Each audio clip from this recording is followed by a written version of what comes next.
പറഞ്ഞതിൽ നിന്ന് നമുക്ക് മനസ്സിലായി നമ്മുടെ ജൂലി ഗ്രേസ് സിസ്റ്ററും ഷൈനി ഗ്രേസ് സിസ്റ്ററും നന്നായിട്ട് പാടുമെന്ന്. അവർക്ക് ജീവിതത്തിൽ മൊത്തം ഈശോയെ പാടി സ്തുതിക്കാനാണ് ആഗ്രഹം എന്നാണ് അവർ പറഞ്ഞത്. അപ്പോൾ നമുക്ക് അവരുടെ ഒരു പാട്ട് കേട്ടിട്ട് തീർച്ചയായിട്ടും ഇത്ര നേരം നമ്മൾ സംസാരിച്ചു, ഒരുപാട് കാര്യങ്ങൾ നിങ്ങൾ പറഞ്ഞു. ഇനി ഒരു പാട്ടാവാം. റെഡിയല്ലേ സിസ്റ്ററെ പാടാൻ?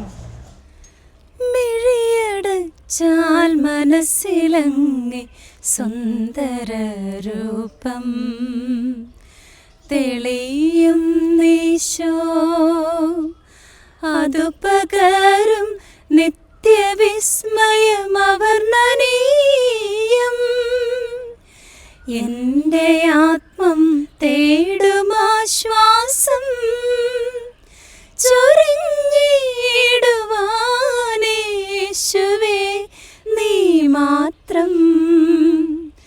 മിഴിയടച്ചാൽ മനസ്സിലങ്ങേ സുന്ദര രൂപം തെളിയും ഈശോ, നിന്റെ മൊഴികൾ എൻ്റെ വഴിയിൽ രക്ഷ തൻ ദീപം.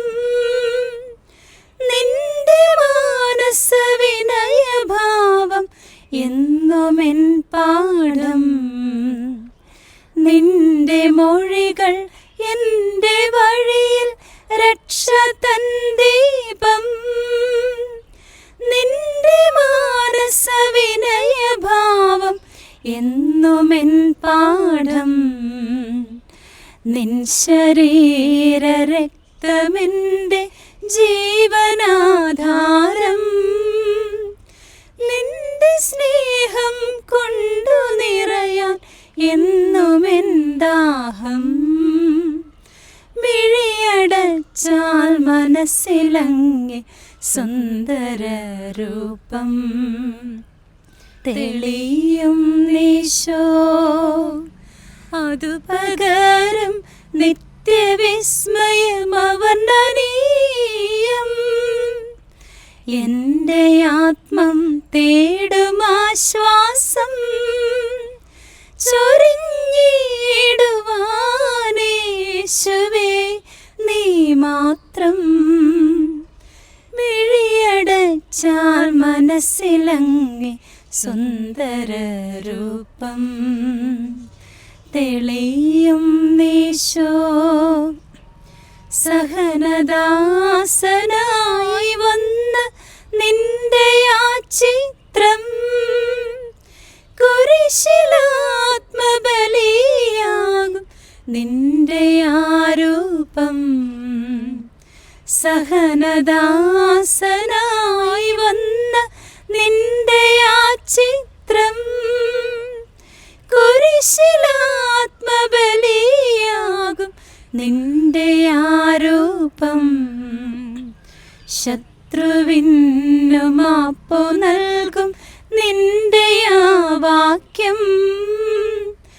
എൻ്റെ ചിന്തയിലൊതുങ്ങാത്ത ദിവ്യ സന്ദേശം. മിഴിയടച്ചാൽ മനസ്സിലങ്ങേ സുന്ദര രൂപം തെളിയും ഈശോ, അതു പകരും നിത്യവിസ്മയം അവർണ്ണനീയം. എൻ്റെ ആത്മം തേടുമാശ്വാസം ചൊരിഞ്ഞിടുവാനേശുവേ നീ മാത്രം. മിഴിയടച്ചാൽ മനസ്സിലങ്ങേ സുന്ദര രൂപം തെളിയും ഈശോ. ഓക്കെ സിസ്റ്റർ, അടിപൊളിയായിട്ടുണ്ട്, നന്നായിട്ട് പാടിയിട്ടുണ്ട്. ഞങ്ങൾ പാട്ട് പഠിച്ചിട്ടില്ല, ശാസ്ത്രീയമായിട്ട് പഠിച്ചിട്ടില്ല. ഇങ്ങനെ ഈ ഒരു പാട്ടിന്റെ ഇത് വന്നത് വീട്ടില് പാടുമായിരുന്നു? പാടുന്നൊക്കെ കേട്ട് പഠിക്കുവാണ് ചെയ്തിട്ടുള്ളത്. പാടുവോ? വീട്ടിൽ ചേച്ചിമാരൊക്കെ നന്നായിട്ട് പാടുന്നവരാണ്. പിന്നെ മമ്മിയുടെ ആരും പഠിച്ചിട്ടില്ല. മമ്മിയുടെ ഫാമിലിയിൽ പാട്ട് പാടുന്നു, അങ്കിൾമാരൊക്കെ പാടുന്നതാണ്. ജന്മന കിട്ടിയൊരു കഴിവാണ്. എങ്കിലും ഇപ്പോഴും ദൈവത്തിന് വേണ്ടി പാടുന്നു, അത് വളരെ മനോഹരമായിട്ട് പാടുന്നു. ബ്യൂട്ടിഫുൾ ആയിട്ടുള്ള വോയിസ്. അപ്പോൾ നമ്മൾ ഇങ്ങനെ കുറേ കാര്യങ്ങൾ പറഞ്ഞു വന്നു. സിസ്റ്റർമാരുടെ ജീവിതത്തിൽ ഇങ്ങനെ രസകരമായിട്ട് ആൾക്കാർക്ക് നിങ്ങളെ മാറിപ്പോയ സംഭവങ്ങളും അല്ലെങ്കിൽ നിങ്ങൾക്ക് കുറേ ആനുകൂല്യങ്ങൾ കിട്ടിയ കാര്യങ്ങളും അങ്ങനെയൊക്കെ കാണില്ലേ? അങ്ങനെ രസകരമായി നടന്ന ഏതെങ്കിലും ഒരു ഇൻസിഡൻറ്റ് ഷെയർ ചെയ്യാവോ? ഞങ്ങൾ പഠിക്കുന്ന സമയത്തൊക്കെ ഞങ്ങളെ തിരിച്ചറിയത്തില്ലല്ലോ, അപ്പം അതുകൊണ്ട് തന്നെ ഞങ്ങളെ ഇങ്ങനെ മാറ്റി ഇരുത്താറുള്ളൂ. എന്ന് വെച്ചാൽ ഒരാളെ ഫ്രണ്ട് ബെഞ്ചിലിരുത്തി അടുത്തയാളെ ഒരു 2 ബെഞ്ച് അകലം ഇട്ട് എടുക്കുക അവർക്ക് തിരിയാൻ വേണ്ടി. എങ്കിൽ പോലും ഞങ്ങൾ ചില കോമഡികളൊക്കെ ഒപ്പിച്ചിട്ടുണ്ട്. ഇപ്പോൾ ഉത്തരങ്ങളൊക്കെ അറിയത്തില്ലെങ്കിൽ അപ്പോൾ അവർ ഞങ്ങളെ മുഖത്ത് അങ്ങനെ ഇരുത്തിയാൽ പോലും അവർക്ക് പേരറിയത്തില്ല. അപ്പോൾ അവരെവിടെയെങ്കിലും നോക്കിയിട്ടായിരിക്കും ജൂലി പറഞ്ഞ് ഷൈനി പറഞ്ഞെന്നൊക്കെ പറയുന്നത്. അപ്പോൾ ഞങ്ങൾ അങ്ങനെ കളിക്കും. അപ്പോൾ ഫ്രണ്ട്സിൻ്റെ തൊട്ടടുത്തിരിക്കുന്നവർക്ക് ഏകദേശമൊക്കെ അറിയാമായിരിക്കും.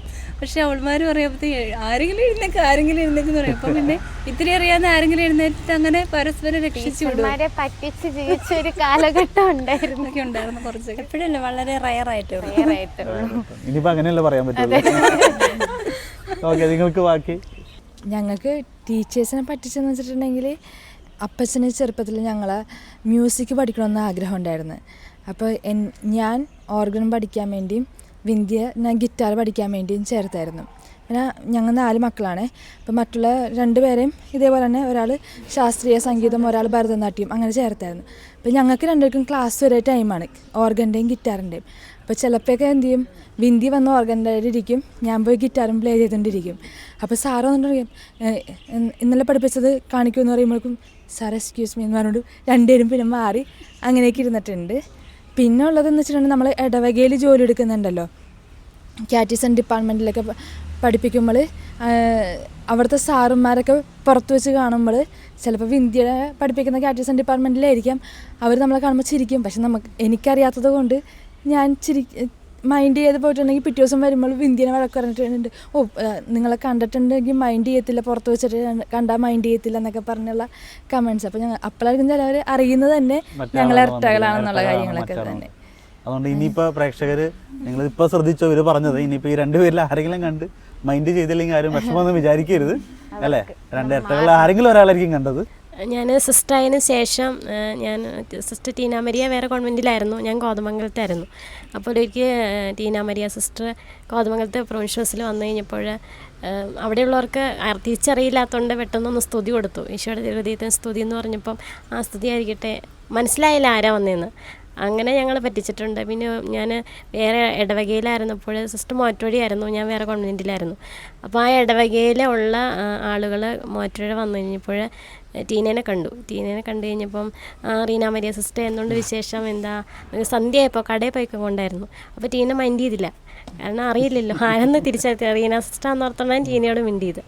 അങ്ങനെ തിരിച്ചവർ ഇടവെ ചെന്ന് കഴിഞ്ഞപ്പോൾ ഞങ്ങളുടെ മഠത്തിലെ മദറിനോട് പറഞ്ഞു, റീന മരിയ സിസ്റ്റർ ഞങ്ങളെ കണ്ടിട്ട് ഒന്നും മൈൻഡ് ചെയ്തില്ല, സിസ്റ്റർ ആ നേരത്തെ എങ്ങോട്ട് പോയതായിരുന്നു, എന്ന് സന്ധ്യയായപ്പോൾ സിസ്റ്ററിനെ എന്തിനാ കടയിലിറക്കി വിട്ടേക്കുന്നത്, കടയിൽ പോയി എന്തിനാ സന്ധ്യയായപ്പോൾ വിട്ടത്, സിസ്റ്റർ ഞങ്ങളെ നോക്കിയിട്ട് മിൻഡ് പോലുമില്ല, മൈൻഡ് ചെയ്തില്ല, അങ്ങനെയൊക്കെ പറഞ്ഞിട്ടുണ്ട്.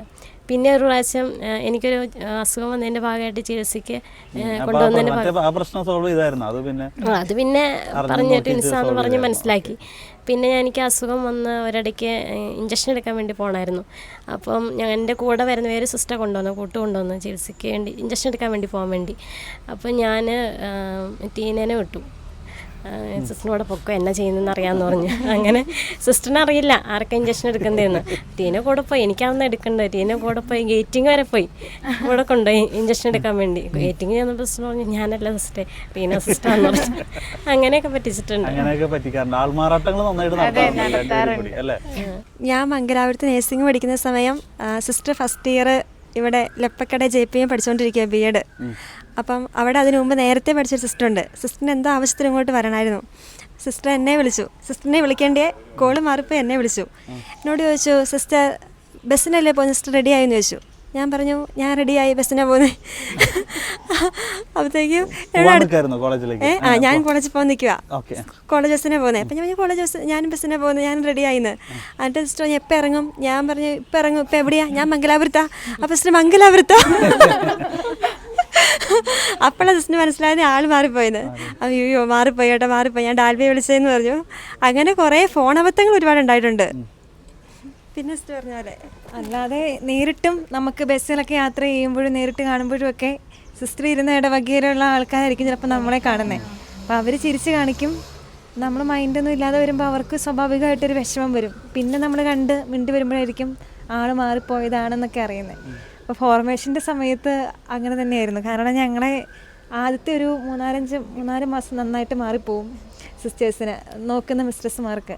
അപ്പോൾ പോസ്റ്റൻസിൽ ഒരു പ്രാവശ്യം ഇങ്ങനെ വന്നപ്പം ബെല്ലർ നമുക്ക് ഓരോ ഡ്യൂട്ടി നമ്മൾ പഠിക്കാൻ വേണ്ടിയിട്ട് ഇടുമല്ലോ. ബെല്ലറിൻ്റെ അപ്പം പൂട്ടുന്ന ഒരാളുണ്ട്. അപ്പോൾ ഡെലിവറി സിസ്റ്ററിനായിരുന്നു അതിൻ്റെ ഉത്തരവാദിത്തം കൊടുത്തത്. എന്നിട്ട് മിസ്ട്രസ് ഇപ്പം ഇങ്ങനെ കണ്ട് കൂടെ വിളിച്ച് ഇങ്ങനെ എന്നെ കണ്ടപ്പം ഡെലിവറി ആണെന്ന് വിചാരിച്ച് കൂടെ നടന്ന് ഇങ്ങനെ എല്ലാം കാണിച്ചു തന്നു. എല്ലാം പൂട്ടി എല്ലാം ഏർപ്പെടുത്തുകയും വരുന്നവരെ അടുത്തയാളെ മാറി പഠിപ്പിക്കണം എന്നൊക്കെ ഇങ്ങനെ എല്ലാം പറഞ്ഞു. അപ്പോൾ ഞാൻ അവസാനം സിസ്റ്ററിനോട് പറഞ്ഞു, സിസ്റ്ററെ ഞാൻ ഡാൽവിയാന്ന് പറഞ്ഞു. അപ്പോൾ സിസ്റ്റർ എന്നോട് ചോദിച്ചു, നീ ഇത് എന്നിട്ട് ഇത്രയും നേരമായിട്ടും പറയാതിരുന്നേന്ന് ചോദിച്ചു. അപ്പോൾ സിസ്റ്ററിന് വിഷമമാകണ്ടെന്ന് കരുതിയാ സിസ്റ്റർ ഇങ്ങനെ വിളിച്ചുകൊണ്ടിരുന്നപ്പം പറയാതിരുന്നേന്ന് പറഞ്ഞു. അങ്ങനെ മാറിപ്പോകുന്ന ഇത് ഒരുപാട് തവണ അങ്ങനെ വന്നിട്ടുണ്ട്. എന്തായാലും അതൊക്കെ ഒരു അല്ലേ രസമുള്ള ഒരു ഓർമ്മകളാണ് അല്ലേ. നേരത്തെ പറഞ്ഞ പോലെ കുറെ പേർക്ക് പ്രശ്നങ്ങളൊക്കെ ഉണ്ടാവാമെങ്കിൽ അത് ഒന്ന് നേരത്തെ പറഞ്ഞ പോലെ പരിഹരിച്ചാൽ ഓക്കെ, പരിഹരിച്ചില്ലെങ്കിൽ അത് എന്നും ഒരു വിഷയമായിട്ട് നിൽക്കും.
ചെറിയൊരു ഗെയിം പോലെ എന്തെങ്കിലും ചെയ്താലോ? ശരി, ഇത്ര നേരം നമ്മൾ സംസാരിക്കാനുള്ള ഒരു ചെറിയൊരു ഗെയിം, അതും നിങ്ങൾ ഇരട്ടകളെ കിട്ടിയതുകൊണ്ട് ഇവർക്ക് നല്ല മനപ്പൊരുത്തം ഉണ്ടായിരിക്കും.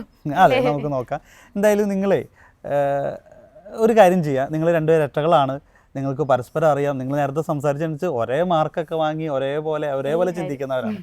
എങ്കിലും നിങ്ങൾ പരസ്പരം നോക്കുമ്പോൾ അടുത്ത ആളുടെ ക്വാളിറ്റി, ഏറ്റവും ഇഷ്ടപ്പെട്ട ക്വാളിറ്റി, മോശം ക്വാളിറ്റി പറയണ്ട, തല്ല കൂടെ നിങ്ങൾ തൽക്കാലം നമുക്ക് ഇഷ്ടപ്പെട്ട ക്വാളിറ്റി എന്താണ് ഒന്ന് ഷെയർ ചെയ്യുമോ? അതായത് ഒരാൾ പറയേണ്ടത് അടുത്ത ആളുടെ നിങ്ങൾക്ക് ഏറ്റവും ഇഷ്ടപ്പെട്ട ക്വാളിറ്റി അടുത്ത ആളിൽ, പരസ്പരം അങ്ങനെ. എന്തായാലും ഇവിടെ നിന്ന് തുടങ്ങിക്കോ.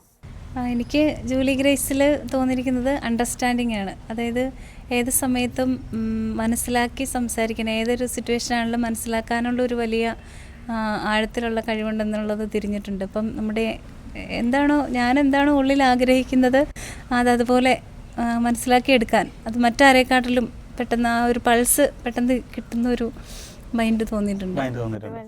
സിസ്റ്റർ, ഇനി ഷൈനി സിസ്റ്ററിൽ ജൂലി സിസ്റ്ററിനാന്ന് തോന്നി. ഷൈനി സിസ്റ്ററിൽ എനിക്ക് മനസ്സിലായത് ഒരുപാട് ഗുണങ്ങളുണ്ട്.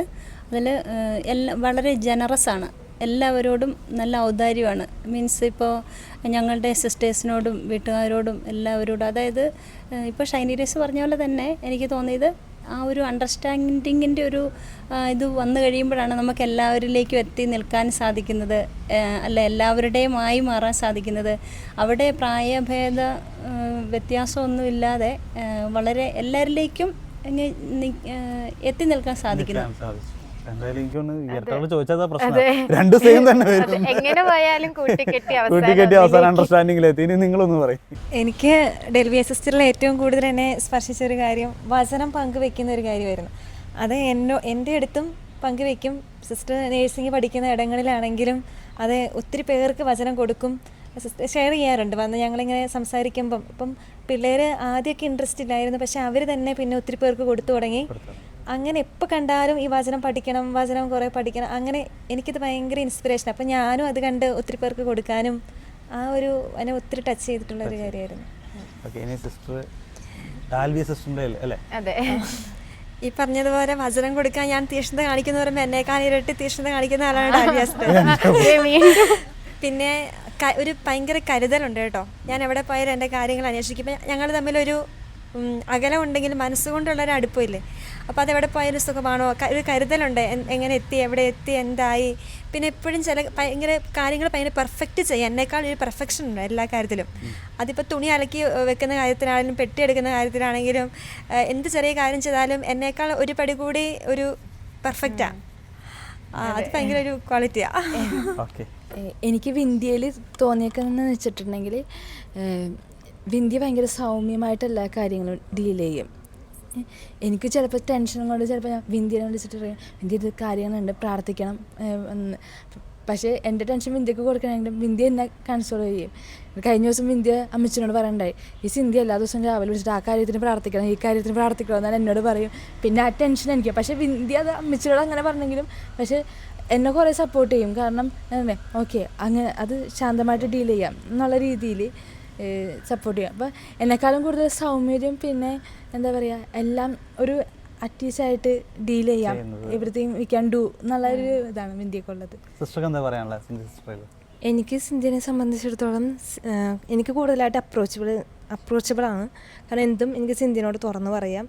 അതേപോലെ തന്നെ ഒരു സിന്ധ്യ എപ്പോഴും ഞാൻ പറയണത് കേൾക്കാനുള്ളൊരു മനസ്സ് ഉള്ളതാണ്. അങ്ങനെ പിന്നെ സിന്ധ്യയുടെ വേറൊരു കാര്യം എന്ന് വെച്ചാൽ സിന്ധ്യ ഫേം ഡിസിഷൻസ് എടുക്കാൻ വേണ്ടി സിന്ധ്യയാണ് എന്നെക്കാളും ബെറ്റർ. കാരണം സിന്ധ്യയുടെ ഡിസിഷൻസ് എപ്പോഴും ഫേം ഡിസിഷൻസ് ആയിരിക്കും. എനിക്ക് റീന സിസ്റ്ററിൽ ഒത്തിരി തോന്നിയിട്ടുള്ളത് ഒരു ശാന്ത സ്വഭാവമാണ്. പിന്നെ എല്ലാവരെയും കേൾക്കാനും മറ്റുള്ളവരെ സഹായിക്കാനൊക്കെ ആയിട്ടുള്ള ഒത്തിരി മനസ്സുണ്ട്. പിന്നെ എല്ലാത്തിനും പെർഫെക്റ്റാണ്, നന്നായിട്ട്. ഇപ്പം ഞാൻ എന്തെങ്കിലും സാധനങ്ങൾ എടുത്തിട്ട് തിരിച്ചു വയ്ക്കാതൊക്കെ ഇരുന്നിട്ടുണ്ടെങ്കിൽ ഇതെന്താ ഇങ്ങനെ വയ്ക്കാത്ത എന്താണെന്ന് ചോദിച്ച് എനിക്കുണ്ട്. പക്ഷെ എന്നാലും കുറച്ചും കൂടെ അത് പറഞ്ഞു തരാനൊക്കെ ആയിട്ട് ഒരു മനസ്സുണ്ട്.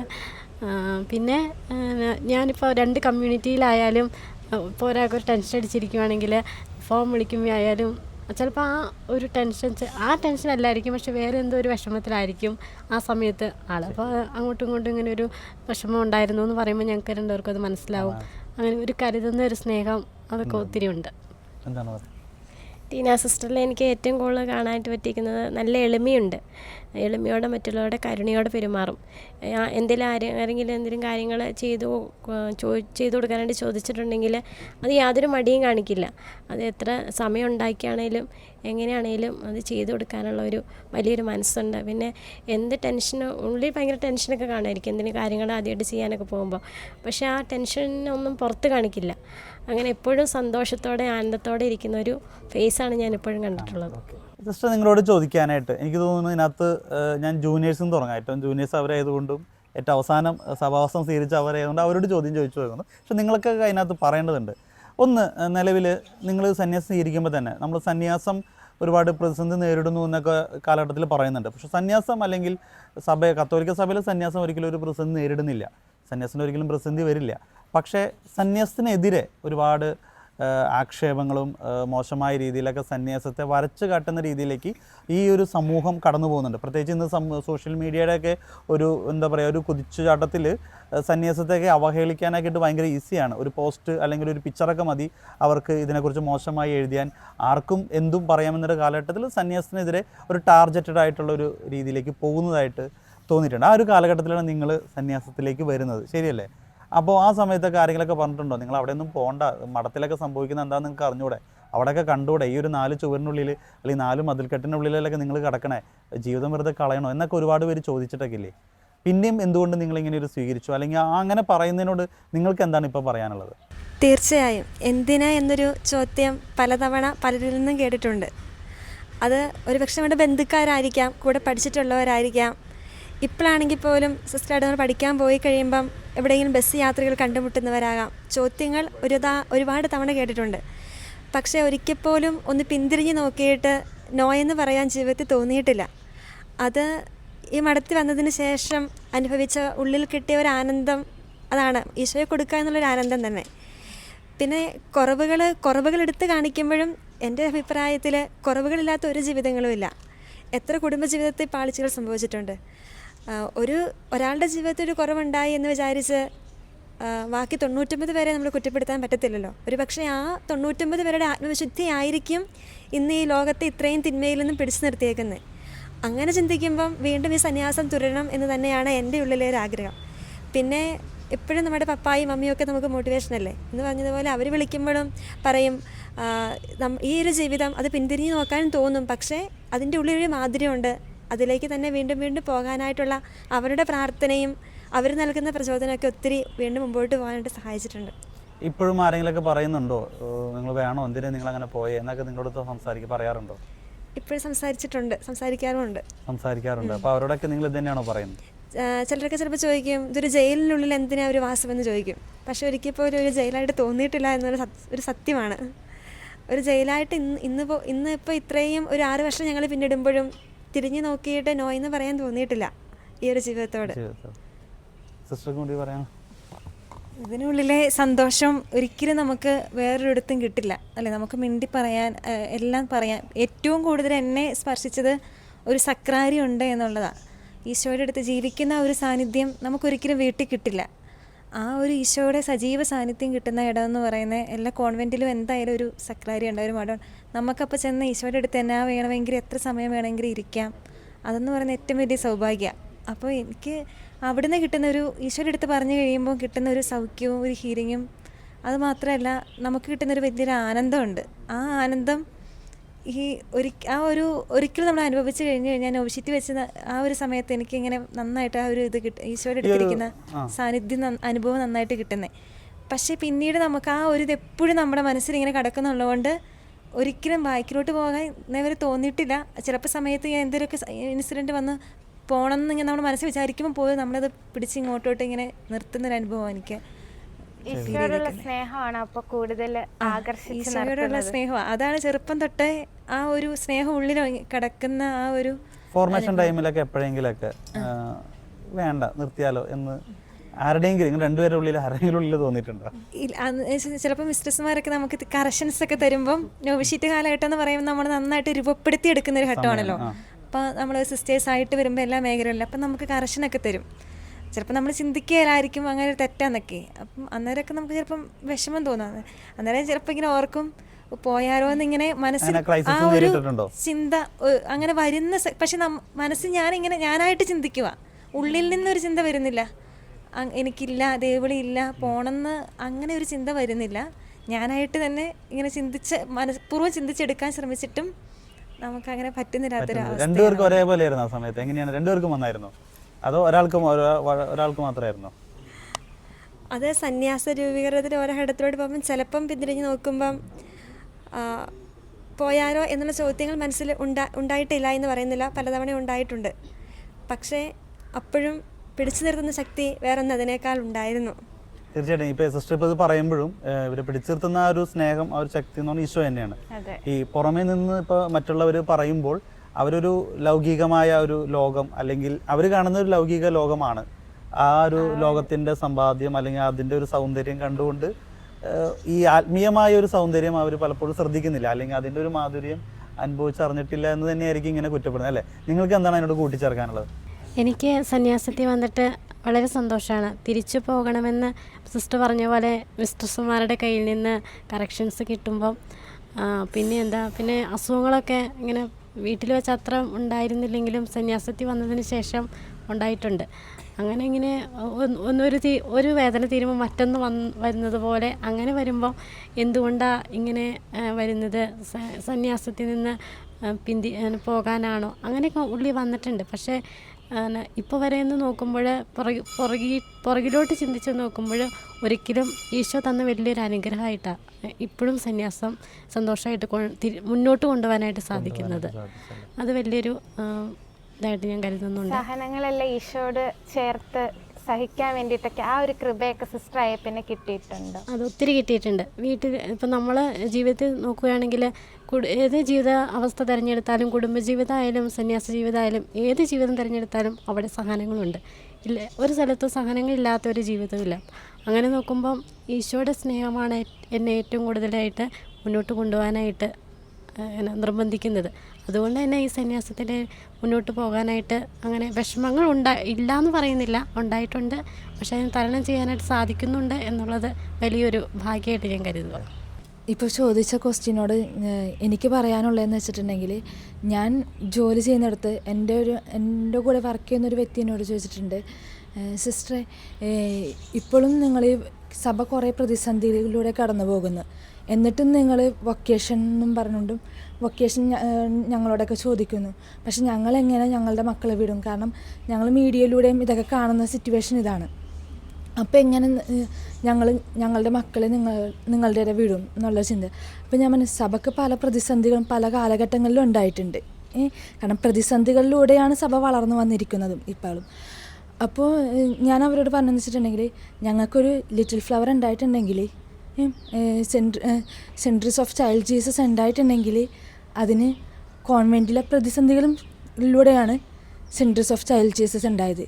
അൽഫോൺസാമ ഉണ്ടായിട്ടുണ്ടെങ്കിലും കോൺവെൻറ്റിൽ പല പ്രതിസന്ധികൾ നമ്മൾ മൂവിയിലൊക്കെ കണ്ടിട്ടുണ്ട്.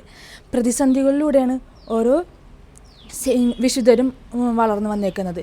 ജോൺ ഓഫ് ദ ക്രോസ് എടുത്തിട്ടുണ്ടെങ്കിലും അതെ, എന്താ പറയുക, അവരും ഒത്തിരി പ്രതിസന്ധികൾ അവരുടെ എന്താണ് ആ ചുറ്റളവിൽ നിന്ന്, അതായത് അവരുടെ മോണസ്ട്രിയിലുള്ള ആൾക്കാരിൽ നിന്ന് തന്നെയുള്ള പ്രതിസന്ധികൾ അവർ തരണം ചെയ്തിട്ടാണ് അവർ വിശുദ്ധരായി തീർന്നത്. അങ്ങനെ ആകുമ്പോൾ ഞങ്ങളെയൊക്കെ വിശുദ്ധരാകാൻ വേണ്ടി ആരെങ്കിലുമൊക്കെ വേണ്ടേ എന്നുള്ളൊരിതാണ് എനിക്ക് ആ വ്യക്തിയോട് പറയാനുണ്ടായിരുന്നത്. ഓക്കെ, എന്തായാലും ഒരു നല്ലൊരു കാര്യമാണ് പറഞ്ഞത്. കാരണം ഇപ്പോൾ ഈ വൊക്കേഷൻ പലപ്പോഴും വൊക്കേഷന് വേണ്ടി ചെല്ലുമ്പോൾ സന്യസ്തർ സത്യം പറഞ്ഞാൽ കുറഞ്ഞു വരുന്നുണ്ട്. അതൊരു എത്ര നമ്മൾ എന്തൊക്കെ പറഞ്ഞാൽ സത്യമാണ്. ഈ ഒരു ആധുനിക കാലഘട്ടത്തിൻ്റെ പല രീതിയിൽ സഭകളിലേക്ക് സന്യസ്തർ കുറഞ്ഞു വരുന്നുണ്ട്, വൈദികരാകാൻ ആളുകൾ കുറഞ്ഞു വരുന്നുണ്ട്. ആ ഒരു പ്രതിസന്ധി സഭ നേരിടുന്നുണ്ടെങ്കിലും അത് ഈ ഒരു പ്രശ്നങ്ങളൊക്കെ പലതും പാരൻസ് മക്കളൊക്കെ വിടുന്നതിൽ ഒരു ഇഷ്യൂ ഉണ്ടാവാറുണ്ട് അല്ലേ? ഇന്നത്തെ സമൂഹത്തിൽ ഇപ്പോൾ ഓരോ കുട്ടികളെടുത്ത് നോക്കണമെങ്കിലും കറക്ഷൻസൊക്കെ സ്വീകരിക്കാൻ ഭയങ്കര ബുദ്ധിമുട്ടുള്ളതാണ്. അപ്പോൾ ആ ഒരു കാലഘട്ടത്തിലുള്ള കുട്ടികൾ തന്നെയാണ് ഈ ഫോർമേഷൻ പീരീഡിലോട്ടും വന്നത്. അപ്പോൾ സന്യസ്ത ജീവിതത്തിലെ പല ഘട്ടങ്ങളിലും നമ്മുടെ സ്വഭാവ രൂപീകരണത്തിന് വേണ്ടിയായിട്ട് പല രീതിയിലുള്ള കറക്ഷൻസും നമ്മുടെ ജീവിതത്തിലൂടെ കടന്നു പോകും. പക്ഷെ അത് നല്ല രീതിയിലും നമ്മളെ തന്നെ മോൾഡ് ചെയ്യാൻ വേണ്ടിയാണ് എടുക്കുന്നത്. ഇപ്പം എൻ്റെ ജീവിതത്തിൽ തന്നെ എടുക്കണമെങ്കിൽ എൻ്റെ ആ ഫോർമേഷൻ പീരീഡാണ് എന്നെ കൂടുതലായിട്ട് എന്നെ ഹെൽപ്പ് ചെയ്തേക്കുന്നത്. എന്നെ സംബന്ധിച്ചിടത്തോളം ഞാൻ ആരോടും സംസാരിക്കില്ല, എല്ലാത്തിൽ നിന്ന് ഒഴിഞ്ഞു മാറുന്ന ഒരു സ്വഭാവമായിരുന്നു. പക്ഷേ ഇപ്പം എൻ്റെ ഫാമിലി മെമ്പേഴ്സും എൻ്റെ റിലേറ്റീവ്സും പറയും, ഞാൻ എങ്ങനെ മറ്റുള്ളവരുടെ മുമ്പ് ബിഹേവിയർ ചെയ്യുന്നെന്ന് കാണുമ്പോൾ അവർ പറയാറുണ്ട്, ഇതെല്ലാം കോൺവെൻറ്റിൽ ചെന്നതിന് ശേഷം എന്നിൽ വന്നേക്കണ മാറ്റമാണെന്ന്. അപ്പോൾ പുറമേ നിന്ന് ആൾക്കാർ പലതും ജഡ്ജ് ചെയ്യും, പക്ഷെ ഉള്ളിലുള്ള സംഭവം എന്താണെന്നുള്ളത് ഉള്ളിൽ ജീവിക്കണവർക്കേ അറിയാൻ പാടുള്ളൂ. സന്യാസം ശരിക്കും നമുക്കൊരു സ്വാതന്ത്ര്യം, എൻ്റെ ഒരു ലൈഫിനെ സംബന്ധിച്ച് നമുക്ക് ഒത്തിരി സ്വാതന്ത്ര്യം നൽകുന്നുണ്ട്.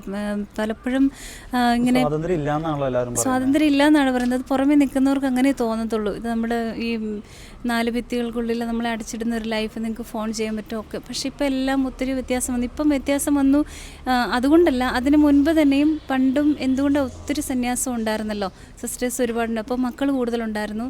അപ്പം ഒരുപാട് പേരൻസ് തന്നെ ഈശോയ്ക്ക് വേണ്ടി എന്നും പറഞ്ഞിട്ട് കുറച്ച് പേരെ മാറ്റി വയ്ക്കുമായിരുന്നു. ഇപ്പോൾ ഒരു 10 പിള്ളേരുള്ളതാണെങ്കിൽ 5 പിള്ളേർ അങ്ങനെ എന്ന് വെച്ച്.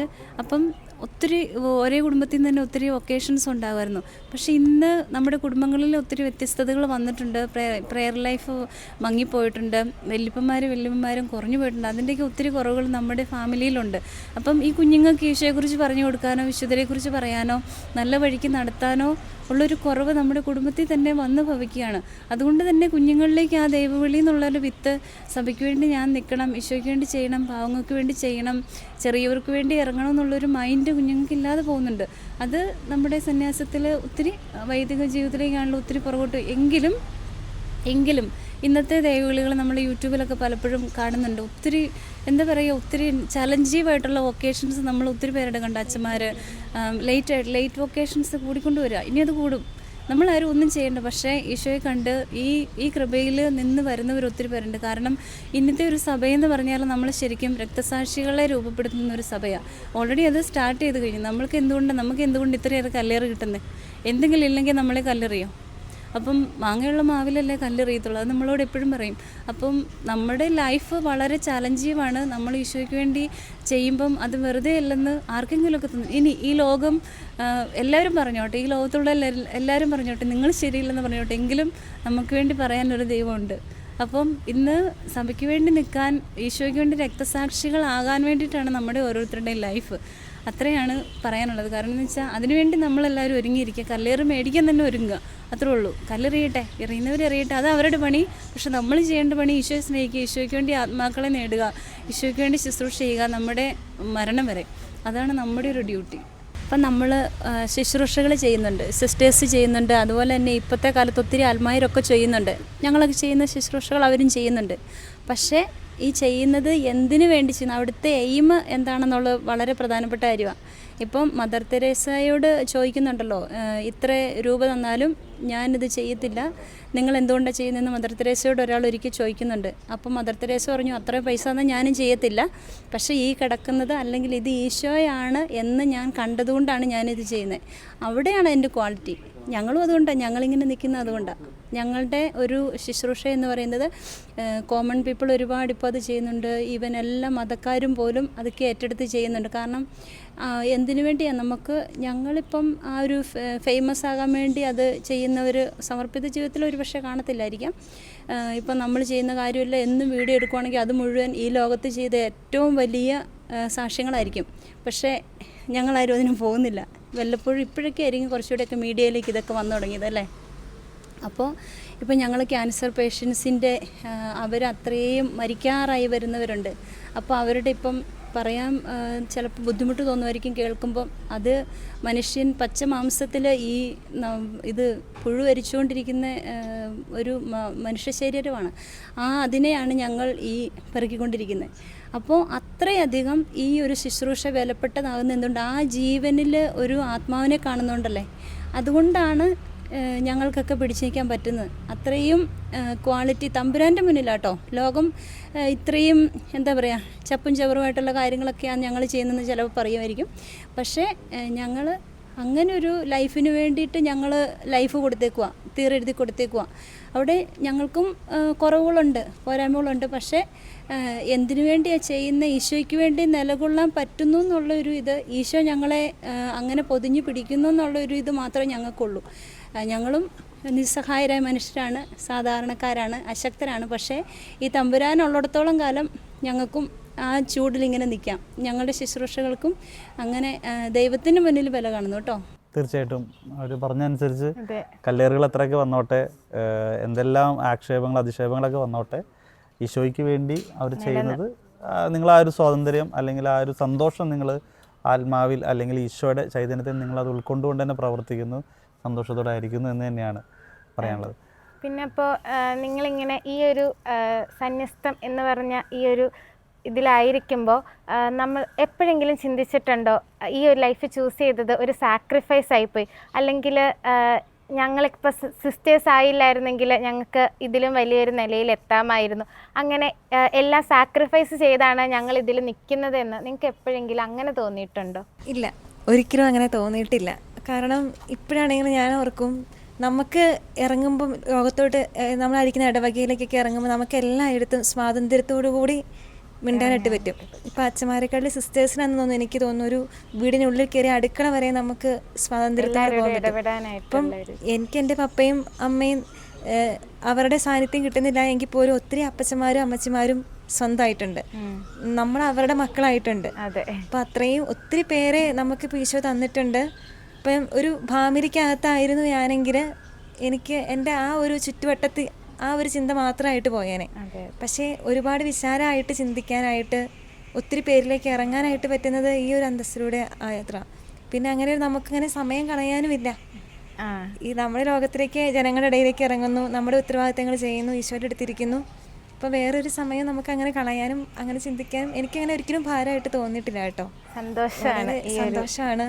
ഒത്തിരി പേരെ ഈശോ തന്നു, ഒത്തിരി ആത്മാക്കളെ ഈശോയ്ക്ക് വേണ്ടിയിട്ട് നേടണം, ആ ഒരു ഇതാ എനിക്ക് തോന്നുന്നതെന്ന് വെച്ചിട്ടുണ്ടെങ്കിൽ ഈ ജീവിതം ഒരു കടപ്പാടായിട്ടാണ് എനിക്ക് തോന്നുന്നത്. കാരണം ഞങ്ങളുടെ പാരൻസ്, മാതാപിതാക്കൾ ശരിക്കും പറഞ്ഞിട്ടുണ്ടെങ്കിൽ അവർ ഞങ്ങളുടെ ആഗ്രഹത്തിനൊത്ത് നിന്നതുകൊണ്ട് ഞങ്ങൾക്ക് ഈ സമൂഹത്തിൽ ചേർന്ന് പ്രവർത്തിക്കാൻ കഴിഞ്ഞു. അപ്പോൾ അവരോട് ഒത്തിരി കടപ്പാടുണ്ട്. അതേപോലെ തന്നെ ഞങ്ങളായിരിക്കുന്ന സമൂഹത്തിൽ ഞങ്ങൾക്ക് ഇഷ്ടപ്പെട്ട മിഷനനുസരിച്ച് ഞങ്ങൾ വിടുന്നതിന് അതിനും, കാരണം ഓരോരുത്തരോടും അവർ ചോദിക്കുന്നതനുസരിച്ചാണ് കൊടുക്കുന്നത്. അപ്പോൾ ആ ഒരു ഇതിലും അവരോടും ഞങ്ങൾ കടപ്പെട്ടിരിക്കുന്നു. പിന്നെ ഞങ്ങൾ ആയിരിക്കുന്ന ഇടവക മറ്റു സമൂഹങ്ങളായാലും എല്ലാവരോടും കടപ്പാടുകളേ ഉള്ളൂ ഞങ്ങൾക്ക്. അല്ലാതെ ഞങ്ങളൊരു വലിയ ഒന്നല്ല, സാക്രിഫൈസ് ആയിട്ടല്ല. കാരണം എല്ലാവരും ഞങ്ങൾ കടപ്പെട്ടിരിക്കുന്നത്, കാരണം കർത്താവിൻ്റെ ഒരു ഈശോയുടെ ഇത് ഞങ്ങൾ ചെയ്തുകൊണ്ടിരിക്കുന്നു എന്ന് മാത്രമേ ഉള്ളൂ. അപ്പോൾ എല്ലാം ഞങ്ങൾക്ക് ഒരു കടപ്പാടുകൾ മാത്രമേ ഉള്ളൂ. എനിക്ക് അടുത്തൊരു ചോദ്യം ചോദിക്കാനുള്ള വെച്ചാൽ നമ്മളിപ്പോൾ പ്രോഗ്രാം അവസാനിപ്പിക്കാൻ പോകണം നമ്മുടെ യുവജനങ്ങളോട്, ഇന്നിപ്പോൾ ദൈവവിളി കുറഞ്ഞു വരികയാണ്, അപ്പോൾ നമ്മൾ ഈ ഒരു പ്രോഗ്രാം കാണുന്ന യുവജനങ്ങളോട് ചിലപ്പോഴൊക്കെ സിസ്റ്റർ ആവാനൊക്കെ ആഗ്രഹമുണ്ട്, ഇതേപോലെ നിങ്ങൾക്കൊക്കെ വന്ന പോലെ 9ാം ക്ലാസ്സിലും 10ാം ക്ലാസ്സിലും +2ലും ഡിഗ്രിക്കൊക്കെ പഠിക്കുന്നവരുടെ ഉള്ളിൽ ചെറിയൊരു ഇങ്ങനൊരു സാധനം ഇങ്ങനെ കിടക്കുന്നുണ്ട്, പോയാലോ അങ്ങനെയൊക്കെ തോന്നുന്ന ഒരുപാട് പേരൊക്കെ ഉണ്ടാവും. അങ്ങനെയൊക്കെയുള്ള അവരോട് നിങ്ങൾക്ക് എന്താണ് പറയാനുള്ളത്? അങ്ങനെ ഇല്ലാത്തവരായാലും ഓക്കെ, യുവജനങ്ങളോട് നമ്മുടെ സന്യാസത്തെക്കുറിച്ച് നിങ്ങൾക്ക് പറയാൻ എന്താണ്, അങ്ങനെ ആഗ്രഹമുള്ളവരോടൊക്കെ? ഇത് പറഞ്ഞപ്പോൾ മനസ്സിലേക്ക് പെട്ടെന്ന് കടന്നു വന്നൊരു ചിത്രം എന്ന് പറയുന്നത് എൻ്റെ മനസ്സിലേക്ക് ഒത്തിരി സന്തോഷം ഓർക്കുമ്പോൾ, ഞങ്ങൾ ജാഗോയ്ക്ക് പോയി. ആ സമയത്ത് ഞങ്ങളുടെ പഴയ പ്രൊവിൻഷ്യൽ മാനിപ്പുളമൊക്കെ ഉള്ളൊരു സമയമാണ്. ഞങ്ങൾ മംഗലാപുരത്തു നിന്നാണ് പോകുന്നത്. ആ ഒരു അവസാനത്തെ ദിവസം മെത്രാന്മാർ കുറേ പേര് നിരന്നിങ്ങ് നിൽക്കുക. ആ സമയത്ത് പിള്ളേരോട് അവിടെ നിന്ന് യൂത്തിനോട് ചോദിച്ചു, നിങ്ങളിൽ സന്യാസ ജീവിതത്തിലേക്കും വൈദിക ജീവിതത്തിലേക്കും വരാനായിട്ട് ആഗ്രഹമുള്ളവരൊന്ന് ഓടി വരാമോ എന്ന് ചോദിച്ചു. നിങ്ങൾക്ക് വേണ്ടി ഇപ്പോൾ ഈ നിരന്ന് നിൽക്കുന്ന എല്ലാവരും പ്രാർത്ഥിക്കുമെന്ന് പറഞ്ഞു കേട്ടോ. അപ്പോൾ ആകാംക്ഷയാണ്, എനിക്കൊക്കെ ഭയങ്കര ആകാംക്ഷ, എത്ര പേര് വരുമെന്നിങ്ങനെ നോക്കി നിന്നപ്പം ഒരു പറ്റമാണ് വരുന്നേ. 1, 2 ഒന്നുമില്ല, അതൊക്കെ നമ്മുടെ മനസ്സിലൊരു കൺസെപ്റ്റായിരുന്നു. ഒരു പറ്റം വരും, എന്നിട്ടും വരവ് നിൽക്കുന്നില്ല, വന്നുകൊണ്ടേ ഇരിക്കുക. ഇത് കാണുമ്പോൾ എന്നെ വരയ്ക്കാന്നുണ്ടെങ്കിൽ എൻ്റെ ഉള്ളിൽ ഇങ്ങനെ ഒരു ജ്വാല വരും. അപ്പോൾ ശരിക്കും മനസ്സിൽ ഈ പരിശുദ്ധാത്മ എന്നൊരു ബോധ്യം ഇന്നിങ്ങനെയൊക്കെ ഉണ്ടെങ്കിൽ പോലും ഒത്തിരി യൂത്തിന് ഈ ഒരു ജീവിതത്തിൻ്റെ ആഴത്തിലേക്ക് ഇറങ്ങണം എന്ന് ആഗ്രഹമുണ്ട്. ശരിക്കും അവർക്കുള്ളിൽ ഒരുപാട് മോഡലുകളും ഉണ്ട്. പക്ഷെ അവർ ഒത്തിരി സാക്രിഫൈസ് ചെയ്യുന്നുണ്ട് ആ ജീവിതത്തെ. അത് ശരിക്കും അവർക്കൊരു മോട്ടിവേഷൻ എന്ന് വെച്ചിട്ടുണ്ടെങ്കിൽ അവരെ മുന്നോട്ട് കൊണ്ടുപോകാൻ, അവരെ ഒന്നും കൂടെ പുഷ് ചെയ്യാനായിട്ട് ഇച്ചിരി നമ്മൾ ശ്രമിക്കാമെന്ന് മാത്രമേ ഉള്ളൂ. അവരുടെ ആ ഒരു സ്വപ്നത്തെ ഒന്ന് ഫലം അണിയിക്കുക. വെറുതെ ചോദിക്കുക, മോനെ നിനക്ക് അച്ഛനാ ആഗ്രഹമുണ്ടോ, സിസ്റ്റർ അങ്ങനെ ആഗ്രഹമുണ്ടോ? ഒരു പക്ഷേ അങ്ങനെയൊക്കെയാണ് ഞങ്ങളൊന്നിവിടെ ആയിരുന്നത്. അപ്പോൾ ആ ഒരു മോട്ടിവേഷൻ കൊടുത്ത ഒരുപാട് പേര് ഇനിയും വരും. ഒരിക്കലും സഭയ്ക്ക് വൈദികരുടെ ക്ഷാമമോ സിസ്റ്റർമാരുടെ ക്ഷാമമോ ഇനി ഉണ്ടാകില്ല. പരിശുദ്ധാത്മാവ് നയിക്കുന്നോളം അന്ത്യത്തോളം അത് കൂടെ ഉണ്ടാകുന്നൊരു ഉറച്ച വിശ്വാസം തന്നെയാണ്. ഓരോരുത്തരുടെ ഉള്ളിലും വരാൻ ആഗ്രഹത്തിനുള്ളിൽ എനിക്ക് അത് തന്നെ തോന്നുന്നു കേട്ടോ. കാരണം നമ്മൾ ചോദിക്കുമ്പോൾ ഞങ്ങളെ സംബന്ധിച്ചിടത്തോട് പറയുവാണെങ്കിൽ ഉള്ളിൻ്റെ ഉള്ളിൽ ആ ഒരു ആഗ്രഹം സൂക്ഷിച്ചെങ്കിലും നമ്മുടെ അടുത്ത് സിസ്റ്റേഴ്സ് ചോദിക്കാൻ ആഗ്രഹിച്ചിരുന്നു. അവർ ചോദിക്കുന്നുണ്ടെങ്കിൽ നമുക്ക് ചോദിച്ചു കഴിയുമ്പോഴാണ് നമ്മൾക്ക് ദേവളി ഉള്ളതെന്നൊരു ഫീലിംഗ് ആയിരുന്നു. ഇല്ലാത്തതുകൊണ്ടായിരിക്കും ചോദിക്കാത്തതെന്നൊരു ഫീലിംഗ് ഉണ്ട്. അപ്പം ഇപ്പോഴാണെങ്കിലും കൂട്ടായ്മകളിലൊക്കെ ചെല്ലുമ്പോൾ അതുകൊണ്ട് പിള്ളേരെ കാണുമ്പം അവരെ അടുത്തിരുത്തിയിട്ട് സ്വാഭാവികമായിട്ട് നമുക്ക് ഇത് തോന്നും, അങ്ങനെ ചോദിക്കുന്നത് എന്തോ മോശമാണെന്നൊക്കെ. എന്നാൽ പോലും ഇങ്ങനെ ചോദിക്കും, സിസ്റ്റർ ആകാൻ ഇഷ്ടമാണോ, താല്പര്യം. അപ്പോഴും നോ എന്ന് പറയുന്ന ഒരു പക്ഷേ അവർ താല്പര്യം ആയിരിക്കാം. പക്ഷെ ആ ചോദിക്കുന്നൊരു ചോദ്യം വളരെ ഇൻസ്പയറിംഗ് ആണ്. കാരണം ഞങ്ങൾ ഒരു 2ാം ക്ലാസ്സിലൊക്കെ പഠിക്കുമ്പം ആൻസിന എന്ന് പറയുന്ന ഒരു സിസ്റ്റർ ഇങ്ങനെ ചേർത്ത് നിർത്തിയിട്ട് നിങ്ങൾ നടത്തി പോരണം കുഞ്ഞുങ്ങളെ, സിസ്റ്റർ ആകണം എന്നൊക്കെ പറഞ്ഞ് ഞങ്ങളിങ്ങനെ ചേർത്ത് നിർത്തി. ആ ഒരു ഇൻസ്പിറേഷൻ ഉള്ളിൻ്റെ ഉള്ളിൽ എപ്പോഴും കിടപ്പുണ്ട്. പോരണം, ആകണം, അതിപ്പോഴും ഒരു പ്രധാനപ്പെട്ട കാര്യമാണ്. പിന്നെ എൻ്റെ മനസ്സിലോട്ട് പെട്ടെന്ന് കിടന്നു വന്നൊരു കാര്യം, ഇത് ചോദിച്ചപ്പോൾ യുവജനങ്ങളോട് എന്നെ പറയാനുള്ളതെന്ന്, ഈശോയുടെ ഒരു വചനം ഇല്ലേ, ശിഷ്യന്മാരെ തിരഞ്ഞെടുക്കുമ്പോൾ വന്ന് കാണുക. അതായത് എല്ലാവരും ചിന്തിക്കുന്ന കോൺവെൻറ്റിനകത്ത് എന്തോ അടിച്ചമർത്തലാണ്, അങ്ങനത്തെ ഒരു കോൺസെപ്റ്റ് ഇപ്പോഴും ഉണ്ട്. നമ്മൾ ചെല്ലുമ്പോഴും അങ്ങനെ ഒരു ഇത് ചോദിക്കുന്നവരുണ്ട്. അപ്പം വന്ന് ജീവിക്കുക, കാണുക, എന്നിട്ട് തിരഞ്ഞെടുക്കുക എന്നുള്ള. ഇല്ല, ആൻസിനാസിൻ്റെ കാര്യം പറയുമ്പോൾ പെട്ടെന്ന് മനസ്സിലേക്ക് കടന്നു വന്ന ഒരുപാട് മുഖങ്ങളുണ്ട്. ഇപ്പം ഞങ്ങളുടെ ഇവിടെയുള്ള പ്രൊവിൻഷ്യാലമ്മ, ഞങ്ങളുടെ അമ്മ സിസ്റ്റർ പ്രദീപയാണ്. ഞങ്ങൾ +1 +2 പഠിക്കുന്ന സമയങ്ങളിലൊക്കെ ഞങ്ങൾക്ക് ഇംഗ്ലീഷ് പഠിക്കാൻ ഭയങ്കര ബുദ്ധിമുട്ടാണ്. സിസ്റ്റർ ഞങ്ങളെ വിളിച്ച് കൂടെ ഇരുത്തി പഠിപ്പിക്കുമായിരുന്നു. ഞങ്ങൾ അവിടെ സ്റ്റാഫ് റൂമിൽ ചെല്ലുമ്പോൾ പറയും, ഇത് മടത്തി വരാനുള്ള പിള്ളേരെ കേട്ടോ. അതുപോലെ മേബിളമ്മ ഞങ്ങളെ വീട്ടിൽ നിന്ന് തന്നെ ഒരുപാട് കൊണ്ടുവരാൻ വേണ്ടി കഷ്ടപ്പെട്ട് മല കയറി വീട്ടിൽ വന്ന ഒരാളാണ്. പിന്നെ ഞങ്ങളുടെ പപ്പയുടെ അനിയൻ്റെ അച്ഛൻ, ഇങ്ങനെ ഒരുപാട് പേരുണ്ട് കേട്ടോ. അതിങ്ങനെ ആ മുഖങ്ങളൊക്കെ ഇപ്പോൾ മനസ്സിലേക്ക് തെളിഞ്ഞു വരും. അതൊക്കെ പറയുമ്പോൾ ഭയങ്കര ആനന്ദമാണ്. അവരൊക്കെ എന്തോരം സപ്പോർട്ട് ചെയ്യുന്നുള്ളതേ. എനിക്കാണ് സിസ്റ്റർ പറഞ്ഞ യുവജനങ്ങളോട് നമ്മൾ ചോദിച്ചത്. സിസ്റ്റർ ശരിക്കും പറഞ്ഞേക്കണത് സിസ്റ്റേഴ്സിനും അച്ഛനോടൊക്കെയാണ്. നിങ്ങൾ ഇനി കാണുന്ന ആളുകളോടൊക്കെ ചോദിക്കുക, താല്പര്യമുണ്ടോ, വരുന്നുണ്ടോ, അല്ലേ, നമ്മുടെ കുട്ടികളോട് യുവജനങ്ങളോടൊക്കെ ഒന്ന് ചോദിക്കുക എന്നുള്ളത്. സിസ്റ്റേഴ്സിനോടും കൂടിയാണ് ഇപ്പോൾ സിസ്റ്റർ പറഞ്ഞത്, ഒന്ന് ചോദിക്കുക. ചിലപ്പോൾ അവരുടെ ഉള്ളിൽ ആ ഒരു ആഗ്രഹം ഉണ്ടാവും, അത് വളർത്തിയെടുക്കാനായിട്ട്, അല്ലേ, അങ്ങനെ ഒരു സന്യാസം അല്ലെങ്കിൽ ഒരു ഈ പറഞ്ഞ പോലെ ദൈവവിളി വളർത്തിയെടുക്കാനായിട്ട് സാധിക്കും. അപ്പോൾ മറ്റേ സിസ്റ്റർ പറഞ്ഞ പോലെ വന്ന് കാണുക, ഈശോ പറഞ്ഞതുപോലെ തന്നെ അത് നല്ലൊരു എന്താ പറയുക, ഒരു ദൈവവചനമാണ്, അത് ശക്തിയുള്ളൊരു വചനമാണ്. വന്ന് കാണുക. അവർ പലപ്പോഴും ഇതിൻ്റെ ഉള്ളിൽ വന്നു കഴിയുമ്പോഴാണ് അവർക്ക് പലപ്പോഴും ഇതിൻ്റെ ഒരു ആനന്ദം മനസ്സിലാക്കാനൊക്കെ ആയിട്ട് സാധിക്കുക. പുറത്തുനിന്ന് നമ്മൾ വിചാരിക്കുന്ന പോലെ ആയിരിക്കില്ല തീർച്ചയായിട്ടും നിങ്ങളുടെയൊക്കെ ശരിക്കുള്ള ജീവിതം. എനിക്ക് നിങ്ങൾ പോകുന്നതിന് മുമ്പ് ഇവിടെ ആഞ്ചലോടൊക്കെ ഒന്ന് ചോദിക്കുക,